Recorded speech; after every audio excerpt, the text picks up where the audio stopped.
أعوذ بالله من الشيطان الرجيم بسم الله الرحمن الرحيم কিতাবুল মুমিনের 156 পৃষ্ঠার 167 পর্যন্ত পড়া হয়েছে। এখন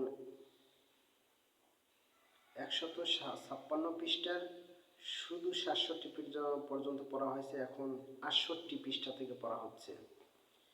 বিসমিল্লাহির রহমানির রহিম। 3 নং উত্তর, আল্লাহ পাক নিজেই ইরশাদ করেন, গুনাহগারকে নবী বানাই না, আর নবীরা গুনাহ করেন না। লা ইয়ানালু আহদিদ যালিমিন, কোরআনের আয়াত এটা। যেই ভাইয়েরা বলে সকল নবীরা কিছু না কিছু গুনাহ করেছেন, নাউজুবিল্লাহ, তারা কি বোঝাতে চাচ্ছেন আল্লাহ পাক কি মিথ্যা বলেন? নাউজুবিল্লাহ, এটা বোঝাতে চান কি? নাউজুবিল্লাহ নাউজুবিল্লাহ। জামাত শিবির, আহলে হাদিস, লামাজাবি, এরপরে আল্লাহ ইতাতি, তারপরে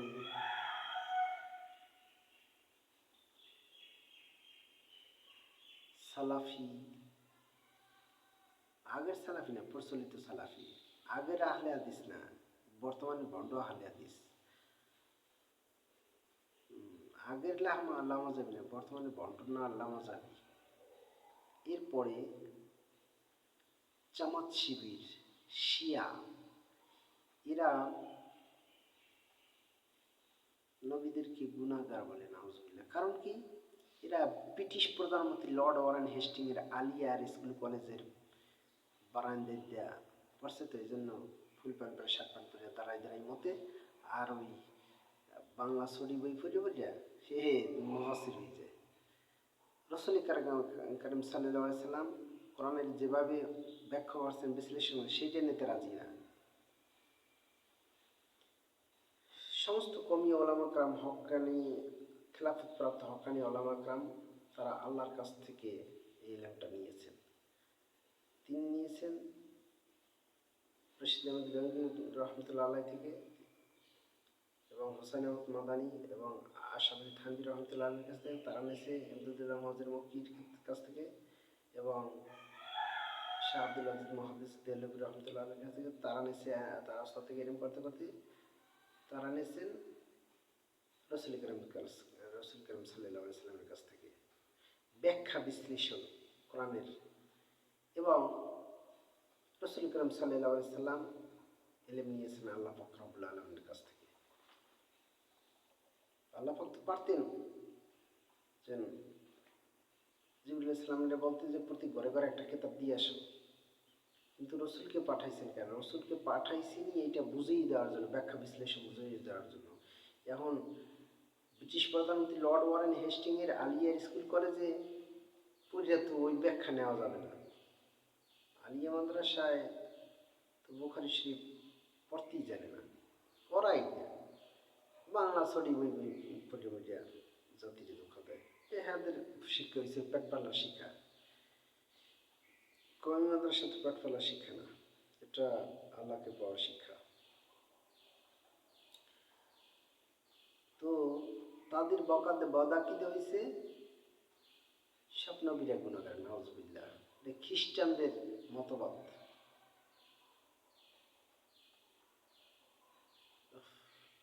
অথচ আল্লাহ পাক নিজে বলেন লা ইয়ানালু আহদিদ যালিমিন, নবীরা গুনাহ করে না, যারা গুনাহ করে তাদেরকে নবী বানায় না। 4 নম্বর, সকল সাহাবাগণ, মুফাসসিরিনগণ বলেন নবীরা গুনাহ এখানে হাকিকি অর্থে নয়। নবীর গুনাহ এখানে হাকিকি অর্থে নয়, বরং আল্লাহ পাক রব্বুল আলামিনের জন্য রূপক।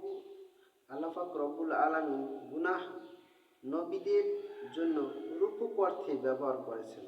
যেমন বাবা ছেলেকে বলে, এই পড়াটি আজ মুখস্থ করে না দিলে কিন্তু তোমাকে মেরে ফেলব।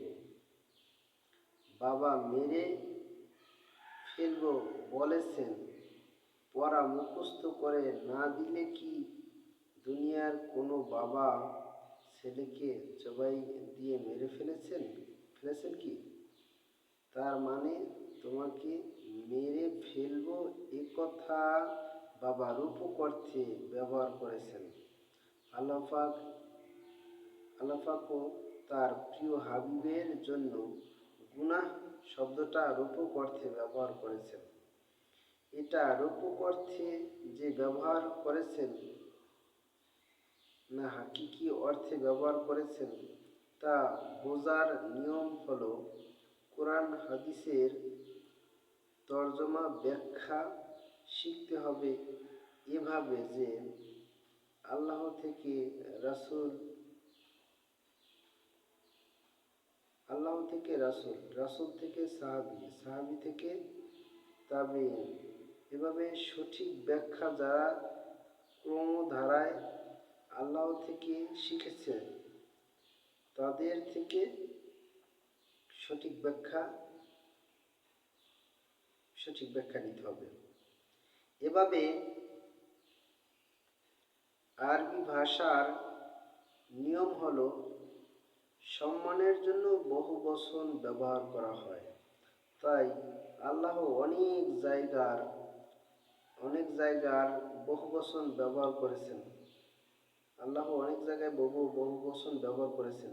আরবি ভাষার কানুন ভালোভাবে যারা জানেন, এখন তাদের থেকে তর্জমা ব্যাখ্যা না নিয়ে যদি ডিকশনারি ব্যবহার করে তর্জমা করে, সম্মানের জন্য আল্লাহ যেখানে বহুবচন ব্যবহার করেছেন তার জায়গায় যদি আমি বহুবচন এর তর্জমা করি ও একাধিক সত্তা মনে করি, তাহলে তো আমি আর মুসলমান থাকতে পারলাম না, কাফির হয়ে যেতে হবে। তাই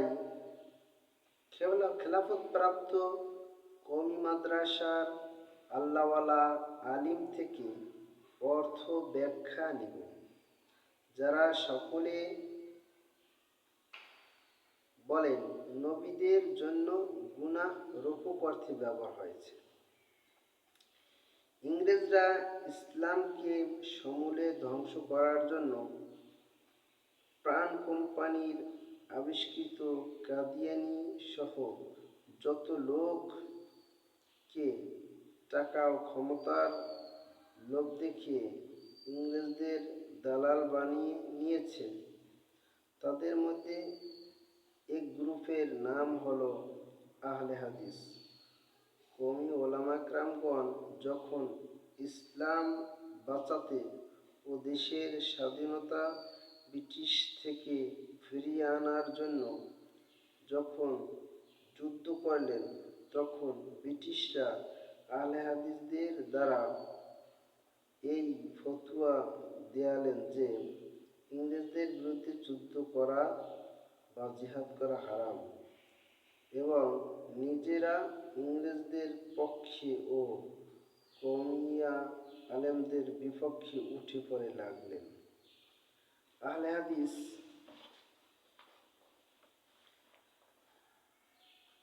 হাদিস নামটি দিয়েছে তাদেরকে ইংরেজরা। যখন তারা এই দেশ দখল করে নিয়েছিল, ব্রিটিশের প্রধান উদ্দেশ্য ছিল সঠিক ইসলামকে মিটিয়ে দেয়া। কুখ্যাত ইহুদি সেন্ট পল যেভাবে ইমানদারদেরকে ইমান হারা করে খ্রিস্টান নামে একটি বাতিল ধর্মের আবিষ্কার করে, তেমনি করতে চেয়েছিল ও চাচ্ছে। ইংরেজরা আহলে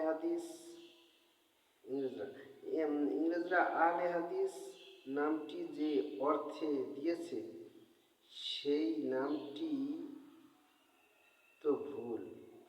তাদের দৃষ্টিতে আহলে হাদিস বলতে বোঝায় যারা কোনো মাযহাব মানবে না, হানাফি মাযহাব মানবে না, হাম্বলি মাযহাব মানবে না, শাফি মাযহাব মানবে না, মালিকি মাযহাব মানবে না,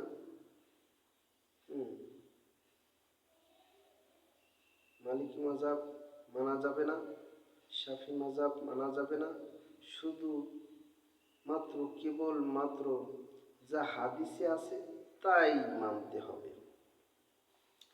যদি কেউ এই অর্থে হাদিস মানে তাহলে তো ঈমান হারিয়ে কাফির হয়ে যাবে, কাফির হয়ে মহা ক্ষতির ভিতরে পড়ে যাবে।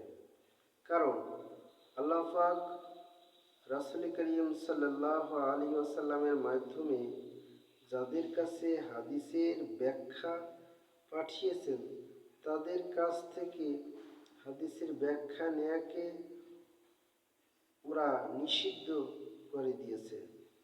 যেমন একটি উদাহরণ দেই, হাদিসে আছে রাসূল করিম সাল্লাল্লাহু আলাইহি ওয়াসাল্লাম একত্রে 9 বিবি রেখেছেন।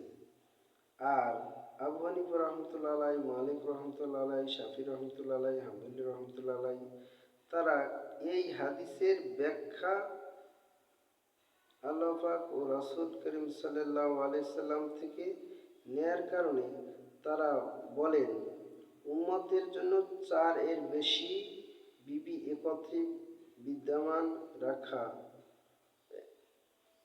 হারাম, যা কোরআনুল কারীমেও বলা হয়েছে। এখন সকল মাযহাব বলে 4 এর বেশি বিবাহ করা হারাম একসাথে। নবী করিম সাল্লাল্লাহু আলাইহি ওয়াসাল্লাম যেমন পুরুষের নবী তেমনি মহিলাদেরও নবী। অভ্যন্তরীণ আদর্শ মা বোনদের মাঝে ব্যাপকভাবে পৌঁছে দিতে গেলে পর্দার ও লজ্জার খিলাফ হয়ে যাবে। তাই তিনি আল্লাহ পাকের আদেশে একজন কুমারী ও 10 জন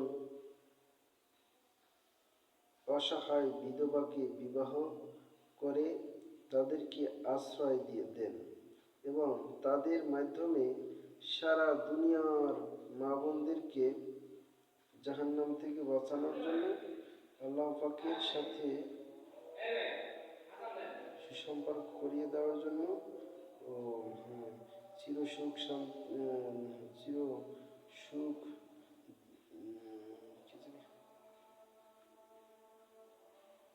সুসম্পর্ক করিয়ে দেওয়ার জন্য ও চির সুখ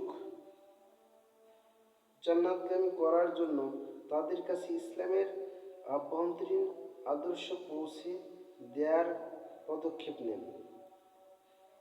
যে দায়িত্বটি পালন করা একজন মহিলার জন্য কঠিন হয়ে যেত, তাই রাসূল করিম সাল্লাল্লাহু আলাইহি ওয়াসাল্লাম 11টি বিবাহ করেন।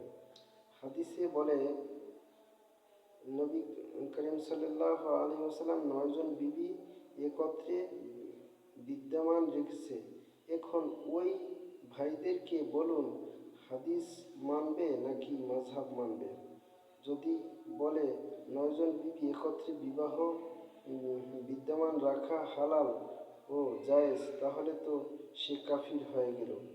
কারণ হারামকে হালাল জানলে সে বা বিশ্বাস করলে ও হালালকে হারাম বিশ্বাস করলে কাফির হয়ে যায়।